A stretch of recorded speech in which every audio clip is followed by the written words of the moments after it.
jury find the defendant. Tina Peters, guilty. Colorado's most prominent election denier shares a new title with her political ally Donald Trump. They're both convicted felons. The threat of flooding on Colorado's newest burn scar, and growing calls for the state legislature to come back to work and reach a compromise on property taxes before Coloradans vote on the issue in November. That's tonight on Next. The far-right election denial crowd calls Tina Peters a hero. The former Mesa County clerk is now a convicted felon for breaching her own voting systems in an unsuccessful search for election rigging. The guilty verdict late this afternoon could send Peters to prison. Politics guy Marshall Zellinger joins us from Grand Junction, where Marshall, jurors made pretty quick work of convicting the former county clerk, who's become a bit of a star among election conspiracy theorists. Yeah, a little less than 4 hours total for deliberations, and there was a moment in there where they asked a question of the judge and the attorneys if they could leave any of the charges blank or if that would mean that they're a hung jury. That caused a few raised eyebrows at that moment, but we got seven guilty verdicts and 3 not guilty verdicts overall, and that happened in the last hour here at Mesa County Court. As to count 1, we, the jury, find the defendant Tina Peters guilty of count number 1, attempt to influence a public servant. This is regarding Jesse Romero. That was just one of the 7 guilty counts. There are several, 4 felonies, 3 misdemeanors that she was found guilty of. I've got a graphic to help you through this. It's going to be easier to tell you which one she was not guilty of, and those were counts 3, conspiracy to commit criminal impersonation, count 5, criminal impersonation, and count 7, identity theft. Those were around that gentleman, Gerald Wood, who got the ID that allowed someone else to go inside this trusted build with the election equipment that gave access to someone who shouldn't have had access. It seems the jury didn't believe that this guy really had nothing to do with that. Tina Peters found guilty of the other counts, and as she left court, this is what I got a chance to ask her. Tina, do you want to talk about the verdict? I'll have remarks later. Thank you.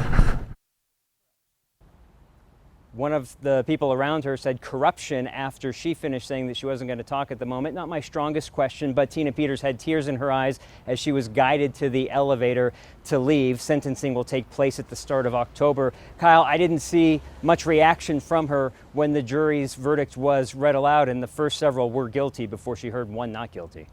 Yeah, I think most of the folks who watched the trial, Marshall, thought that her defense team did not do a particularly good job, but they were also somewhat over a barrel because she basically has admitted publicly what she did, but suggested, well, I had to do it to find this mythical election rigging, and she couldn't put on that defense as it didn't relate to her actual crimes.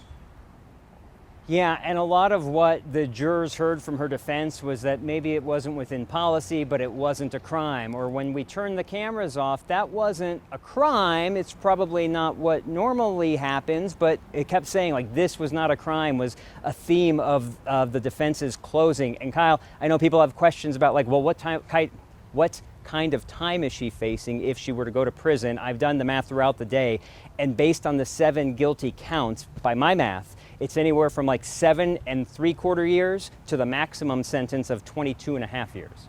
And certainly no previous record, but somebody who was unrepentant about what she did. We'll see how the judge takes that all into consideration for sentencing in October. Marshall Zellinger, thank you very much. Former President Donald Trump celebrated his weekend trip to Colorado for a fundraiser by making false claims, casting doubt on our state's election security. We want to be able to buy a house. Donald Trump is again making false claims about mail-in elections in Colorado, mistruths and lies that have become baked into Colorado's Republican politics, even when Trump isn't focused on a state he lost big. There are no fair elections in Colorado. That's state GOP Chairman Dave Williams, echoing Trump's lies on a white nationalist podcasters program last year. We've got to do that again in Colorado. We've got to have such a red tsunami that there's no question, there's no fixing it. That's 2021 gubernatorial candidate Heidi Ganahl caught on tape suggesting to supporters that Colorado's elections are rigged. Her GOP primary opponent for governor, Greg Lopez, he called for an end to mail-in voting altogether. although Lopez solely voted by mail once it became a choice. We stand in line for concerts. We stand in line for baseball games and football games. Why can't we stand in line to vote? We, the jury, find the defendant Tina Peters guilty of... Even after former Mesa County Clerk Tina Peters was indicted on felonies for allowing conspiracy theorists into her county's voting system, the Colorado GOP offered her a leadership position working on quote-unquote election integrity issues. Peters is now awaiting a verdict in her election system tampering trial. Trump recycled the same debunked falsehoods after his weekend fundraiser in Aspen, posting on social media that it wouldn't make a difference if he was leading in the polls in Colorado because Colorado's, quote, radical left governor has gone to all mail-in voting. That is false.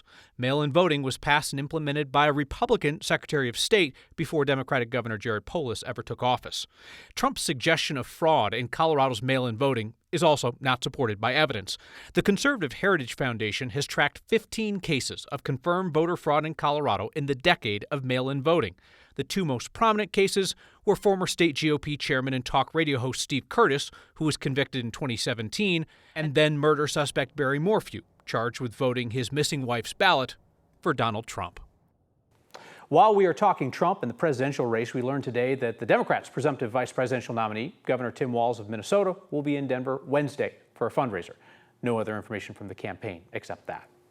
The city of Aurora is sticking to its timeline to clear out a deteriorating apartment complex by tomorrow morning. The tenants had asked for more time, as their situation simultaneously becomes something of a political flashpoint.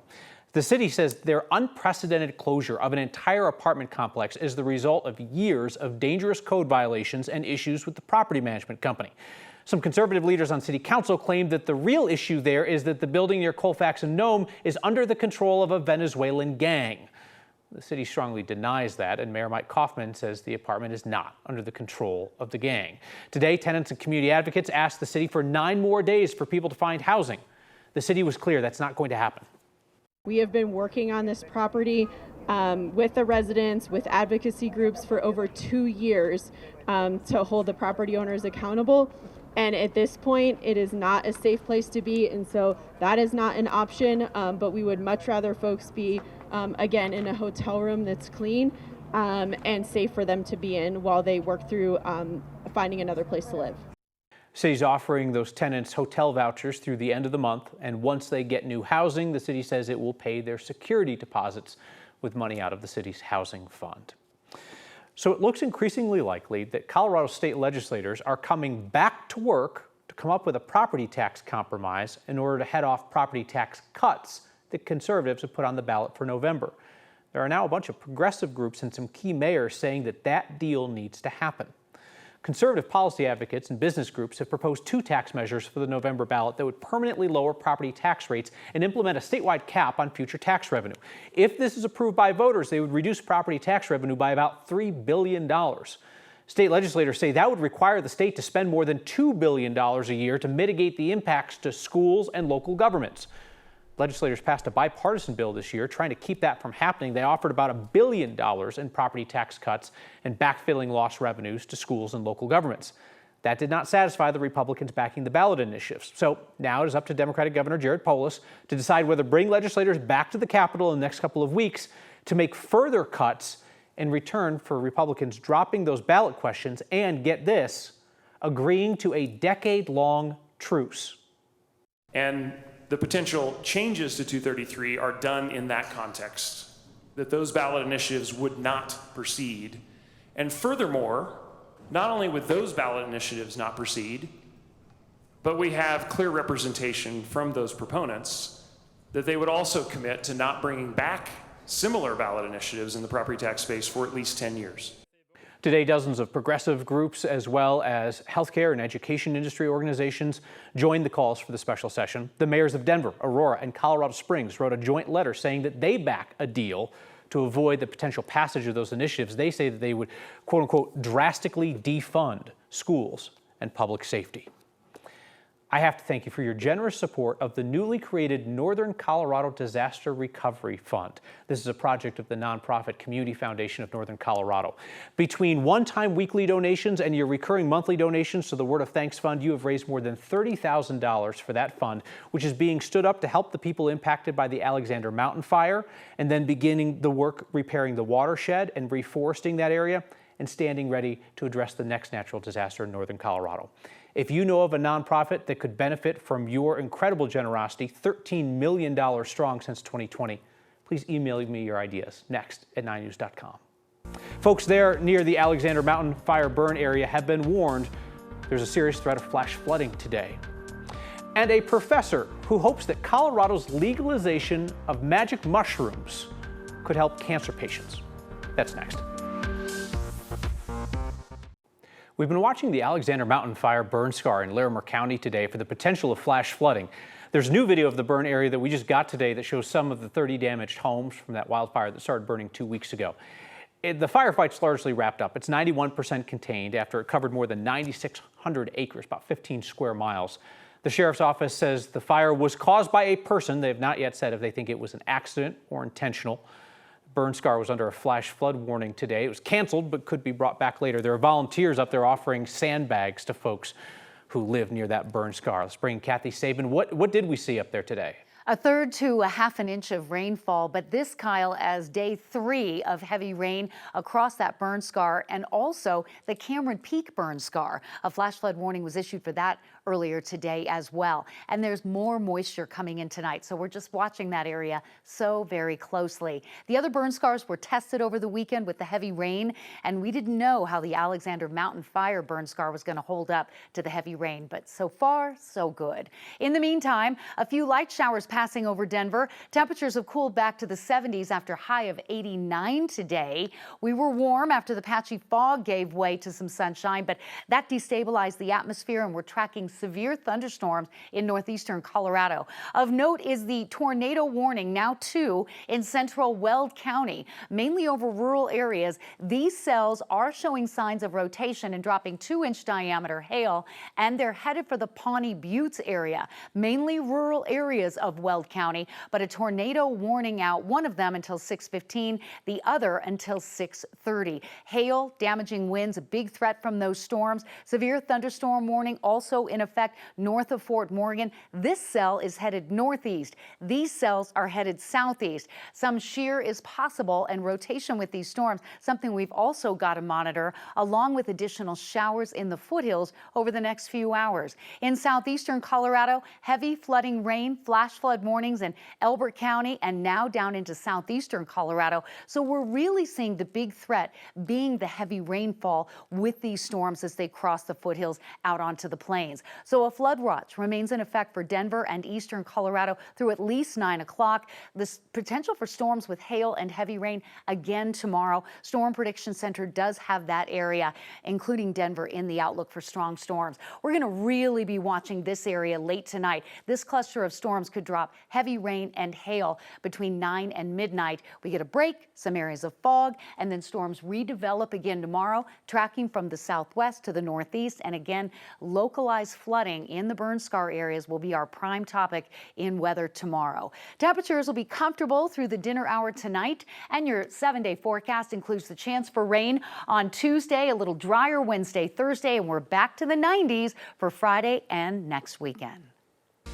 Researchers in Colorado hope psychedelics might improve the quality of life for cancer patients. That's next. Colorado changed America's conversation about cannabis. Next, it could be psychedelics, as researchers look at the newly legalized drugs as medicine. Our Janelle Finch has that. Psychedelics can be a trip.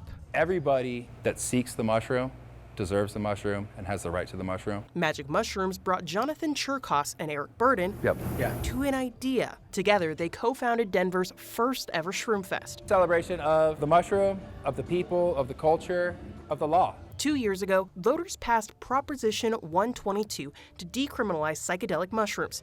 Colorado became the second state after Oregon to do so. Once you start seeing it more, people get more comfortable with it. It doesn't become this sort of taboo. Just as the Shroom Fest looks to expand acceptance, researchers are looking to expand medicinal use. What we're trying to do is to study the effects of psilocybin, which is the active ingredient that's found in magic mushrooms, on quality of life among people who have late-stage cancer. CU professor Dr. Jim Grigsby is considering how psychedelics could be a trip to a healthier life. After 3 years of seeking funding, the National Cancer Institute greenlit his study. He says timing was just right on the federal level, as it was in Colorado. The government and the electorate have both become more, I suppose you might say, progressive on certain issues, and one of them happens to be drug use. The alignment of time and access are why psychedelic fans say people should consider where a trip can take them now. Events like this, harm reduction sources, information, really lets people feel more comfortable. Dr. Grigsby says he plans to work with 100 people with stage 3 and 4 cancer in the study. He says this is just the beginning of what this focus of research could look like at the University of Colorado. Right now, the university is in the early stages of establishing a research center for drugs. It's interesting. It follows the same pathway, right? First, it's people stigmatizing the drug and joking about the drug. It's an object of ridicule. And then it's like, well, hold on. Let's take a look at the science and see what we can come up with. And if it follows a similar path to cannabis, it really will truly get a look in the coming years. Right, absolutely. I think this is just the beginning of, those conversations we were having 10 plus years ago where, people were saying, weed, no, there's no way. And, now things are different. And welcome to 2024. All right, Janelle Finch, thank you. Hey, congrats to Team USA for bringing home a wheelbarrow full of medals from Paris. But did you all see what our friends from Albania pulled off on the final day? Oh, we're breaking out the big flag next. Albania Mania. It's real, baby. Our Olympic underdogs did it. They won their country's first ever medal and the second on the final day of the Paris Games. Strike up the Albanian anthem here one more time. Hymni I Flamura, and let's see that medal count. They go from zeros to 2 heroes. Medal winners for the fine people of Albania. Their first in 52 years of Olympic competition for that country.